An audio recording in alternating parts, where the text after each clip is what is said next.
अब टीम की हालत आपके सामने है। शुएब अख्तर रोते हैं, ऐसे नहीं रोते। रमीज राजा रोते हैं, ऐसे नहीं रोते। बाकी पाकिस्तान के जितने भी बड़े लेजेंड है वो रोते हैं। इस वजह से नहीं रोते कि भाई पाकिस्तान की परफॉर्मेंस अच्छी नहीं हो रही, बल्कि इस वजह से कि पाकिस्तान सीखता क्यों नहीं है, पाकिस्तान अपनी गलतियों से क्यों नहीं सीख रहा। जिन प्लेयर्स को बाहर करना चाहिए था उनको किया नहीं गया। अब टीम के अंदर अब्बास अफरीदी की जगह बनती है, लेकिन वो कहां पर है? कहीं पर नहीं है। टीम के अंदर अगर हम बातचीत करते हैं तो उन जैसे प्लेयर्स की जगह बनती है, जैसे कि साहिबजादा फरहान हो गए, जैसे कि हसीबुल्लाह खान हो गए, इन जैसे प्लेयर्स की जगह बनती है। चले ठीक है, साए मजूब नहीं है, हम मान लेते हैं, ठीक है। फखर जमान इंजरी का शिकार है, ठीक है, मान लेते हैं भाई। चले एक मसला है, साइड पे हो गया। लेकिन यार आप हकदारों का हक तो ना मारे ना। अब पाकिस्तान टीम के अंदर आपके सामने हालत, आज फिर पाकिस्तान की इबरतनाक हार का सामना करना पड़ा। आप लोगों को पता है फिनलैंड ने किस बच्चों के तरीकों से, यार एक तो बड़ा दुख ये होता है कि बच्चों की तरह पीटते हैं पाकिस्तान को। ऐसे फील ही नहीं करवाते न्यूजीलैंड वाले कि भाई हम किसी टीम के आगे खेल रहे हैं, बल्कि अब तो हमारी हालत जिम्बाब्वे और अफगानिस्तान से भी बदतर हो चुकी है। मैं आपको यकीन से कह रहा हूं, यहां पर अफगानिस्तान की टीम होती ना, बड़े अच्छे तरीके से कॉम्पीट कर रही होती, यहां पर फुल मुकाबला कर रही थी, उनके स्पिनर्स अभी चढ़कर दौड़े होते और बामुश्किल ही न्यूजीलैंड जीत पाता। मैं आपको सीरियसली कह रहा हूं, ऐसी कुछ सिचुएशन बनी होती, खासकर इन पिचेस की। जबकि अगर हम बातचीत करते हैं तो उनके पास बल्लेबाज काफी अमेजिंग किस्म के हैं, उनकी बैटिंग भी काफी अमेजिंग है, लेकिन हम दिन ब दिन नीचे जाते जा रहे हैं। कोई समझ नहीं आ रही कि भाई साहब हो क्या रहा है। यानी कि सूरत हाल अब आपके सामने क्या, पाकिस्तान की क्रिकेट देखने का दिल ही नहीं करता। मैं आप लोगों से पूछना चाहता हूं कि पाकिस्तान टीम के अंदर ऐसा कौन सा गद्दार खिलाड़ी है, कौन सा ऐसा फारिग और फजूल किस्म का खिलाड़ी है जो पाकिस्तान टीम को हरवा रहा है? मुझे जरूर कमेंट्स के अंदर बता दीजिएगा, और अभी कभी बता दीजिएगा जिसको टीम के अंदर फौरन से फौरन निकाल देना चाहिए, बाहर फेंक देना चाहिए, और उसकी टीम के अंदर जरूरत भी नहीं है। मेरे हिसाब से तो यहां पर शाहीन अफरीदी अगर साइडलाइन हो जाते हैं तो टीम के अंदर कोई अच्छा सुख का सांस देखने को मिलेगा, क्योंकि उनका जो रवैया होता है ना बाकी प्लेयर्स के साथ, आपने आज अगर गौर किया हो बैटिंग के अंदर भी जब वो आ रहे थे तो ऐसी पता नहीं समझ नहीं आती यार, पता नहीं किस किस्म की उनकी एक रवैया, अजीब सा अपने आप को फंटर समझा हुआ है, गुरु समझा हुआ है, पता नहीं अमेजिंग अपने आप को समझो, हालांकि है कुछ नहीं। आपको भी पता है किस तरीके से धोते हैं न्यूजीलैंड वाले, आपको भी पता है, मुझे भी पता है। आज आपने हालत देख रखी है। अब शुएब अख्तर हो गए, रमीज रजा साहब हो गए, ये पिटते रहते हैं, ऐसे नहीं रोते, ऐसे नहीं पीटते। ये कहते हैं कि भाई साहब अगर एक तो इनको जॉब्स नहीं मिलती, मैं आपको सीरियसली कह रहा हूं, अगर ये जॉब्स पर आते हैं तो इनकी माननी पड़ती है, जब इनकी माननी पड़ती है फिर टीम सीधी होती है, और ये सीधा कल्चर होने ही नहीं देते। मैं आपको सीरियसली कह रहा हूं, ये कल्चर सीधा होने ही नहीं देते, टीम को यकजा पाकिस्तान टीम को होने ही नहीं देते। आपके सामने अब ये किस तरीके तक और कब तक ये हालात चलते रहेंगे, मुझे ये बता दें।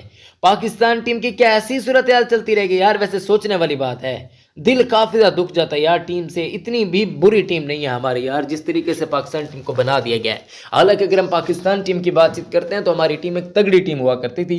अब थोड़ा सा पीछे चले जाएं यार, हमारी टीम काफी खतरनाक हुआ करती थी, दूसरी टीम्स डरा करती थी हमारी टीम से। लेकिन आज क्या हो गया इस टीम को यार, ये बड़ा दुख होता है, अफसोस हो रहा है कि पाकिस्तान क्रिकेट 2021 के अंदर जो टीम थी ना, हमें वो वाली टीम चाहिए भाई। वो लड़ती भी थी और प्लेयर्स के अंदर जान भी होती थी, और प्लेयर्स जान भी मारा करते थे, यानी कि उस किस्म की परफॉर्मेंस हुआ करती थी।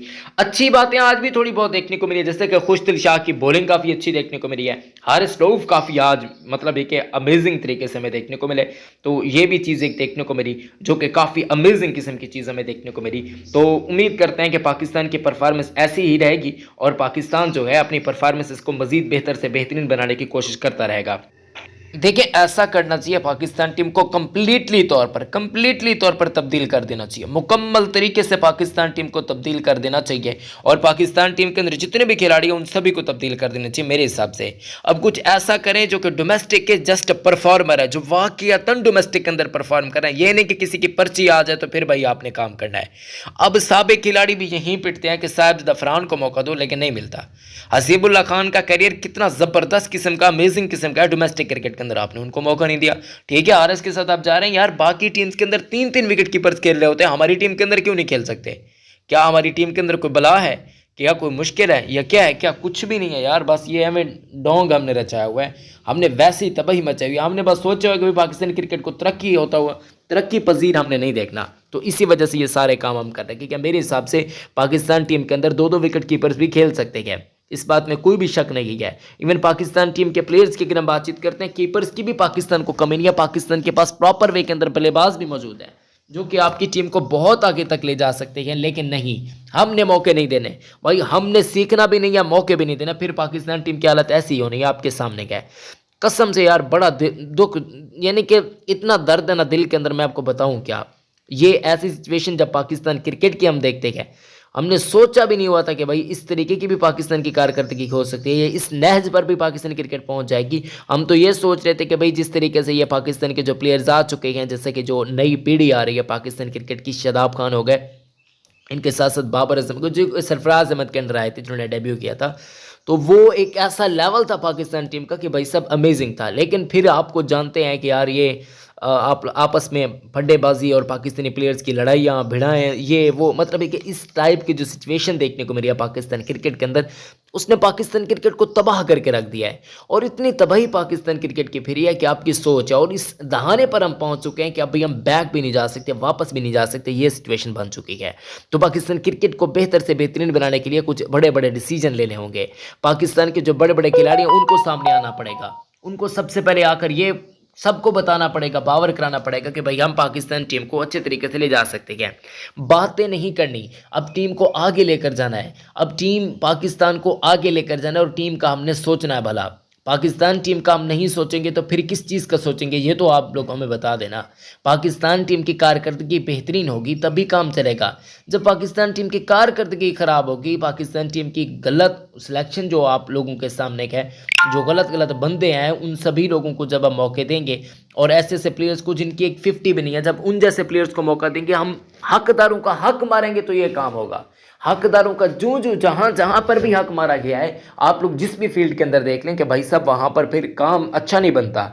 शुएब अख्तर साहब हो गए, रमीज रजा साहब हो गए, मोहम्मद यूसुफ बैटिंग कोच बने हुए यार, उनको या तो काम नहीं करने दिया जा रहा, या पता नहीं कुछ समय। अब मोहम्मद यूसुफ के पास इतना तजुर्बा नहीं है कि वो जाकर भाई बता दें खिलाड़ियों को भाई साहब आप जरा स्लो स्लो खेलो, जरा सुकून से खेलो, सांस लेने दो। यही नहीं कि हर आंखें बंद होती हैं, चेहरा कहाँ पे होता है, बैट कहाँ पे होता है, इस तरीके से नहीं होता। शाहीन भाई जब आप एक ओवर मेडन करा लें तो भाई उसके बाद उसी लाइन और लेंथ पर रहे ना, आपको इधर उधर टोपी ड्रामे करने की जरूरत नहीं, अपने तरफ से आप कुछ ना ऐड करें।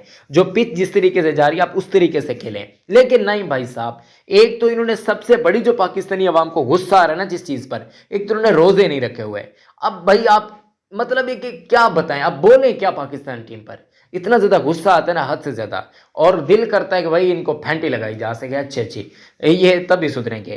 गो के टीम न्यू है यार, ये शादाब खान न्यू थोड़ी है, शाहीन अफरीदी न्यू थोड़ी है। हारिस स्टोफ ने चले ठीक है एक मैच के अंदर परफॉर्म कर दिया, मान लेते हैं यार, ये तो कम से कम जिम्मेवारी उठाए ना। सलमान अली आगा बड़ी अच्छी बैटिंग आज की है, लेकिन न्यू न्यू उनको टिकना चाहिए था आखिर तक। कैप्टन भाई वो लीड फ्रंट से करना चाहिए था, लेकिन उन्होंने भी नहीं किया। बाकी अब्दुल समद ये बेचारों को क्या बंदा तनकीद का निशाना बनाए, क्योंकि ये हकदार ही नहीं थे टीम के, ये आ गए। अब आप लोग कहेंगे कि फिर हकदार कौन है, हकदार आमिर यमीन है, आपका कमाल का खिलाड़ी है, ऑलराउंडर है प्रॉपर वे के अंदर। आपके पास और डोमेस्टिक के अंदर काफ़ी अच्छे अच्छे खिलाड़ी मौजूद हैं, आप उनकी तरफ जा सकते थे। आपने भाई साहब नहीं अब्दुल समद को ही मौका दिया, ठीक है मान लेते हैं। आप हसीबुल्ला खान को मौका दे सकते थे, और भी पावर हिटर काफ़ी ज़्यादा मौजूद थे जिन्होंने डोमेस्टिक क्रिकेट के अंदर परफॉर्म भी किया है। लेकिन नहीं भाई साहब, हमने उनको मौके नहीं देने। और मोहम्मद अली जैसे बॉलर खेल रहे हैं, आप अब्बास अफरीदी की जगह बनती है। मैं कब से पिट रहा हूँ, मैंने पहले भी कहा हुआ है कि भाई अब्बास अफरीदी की टीम के अंदर जगह बनती है। अब्बास अफरीदी को पाकिस्तान टीम के अंदर होना चाहिए, और अब्बास अफरीदी एक ऐसा खिलाड़ी है जो पाकिस्तान टीम को बहुत अच्छे तरीके से लेकर जा सकता है। लेकिन नहीं भाई साहब, अब्बास अफरीदी को भी हमने, जब एक प्लेयर को, चलें अब्बास अफरीदी मान लेते हैं, पहले पर्ची था, मैं भी मानता हूँ, आप लोग भी जानते हैं कि भाई साहब उमर गुल जब पाकिस्तान के बॉलिंग कोच बने थे फिर उनको मौका देगी, क्योंकि उमर गुल के ये भतीजे हैं। अब ठीक है भाई, चले हो गया ना, बस हो गया, अब रहने दें, अब आगे बढ़ें और पाकिस्तान टीम का कुछ सोचें। पाकिस्तान टीम का हमने कुछ इस तरीके से सोचना है कि भाई साहब पाकिस्तान टीम जो है वो इस तरीके की परफॉर्मेंस दिखाए कि भाई जो प्लेयर्स हैं जिनकी जगह बनती है टीम के अंदर उनको ऐड कर लें। अब्बास अफरीदी एक प्रॉपर वे के अंदर आपके पास ऑलराउंडर है, आप उनको मौका दें।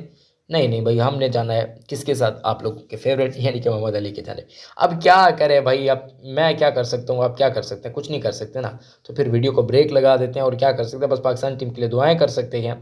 बस दुआ है कि अल्लाह पाक हम सबको हिदायत नसीब फरमाए, आप सबको हिदायत नसीब फरमाए, आमीन सुम्मा आमीन या रब्बल आलमीन। अपना बहुत ज़्यादा ख्याल रखें, अपने प्यारों का बहुत ज़्यादा ख्याल रखें। मिलते हैं किसी नेक्स्ट अच्छी वीडियो में दोस्तों। इस्लाम जिंदाबाद, पाकिस्तान जिंदाबाद, पाकिस्तान जिंदाबाद, अल्लाह हाफिज़।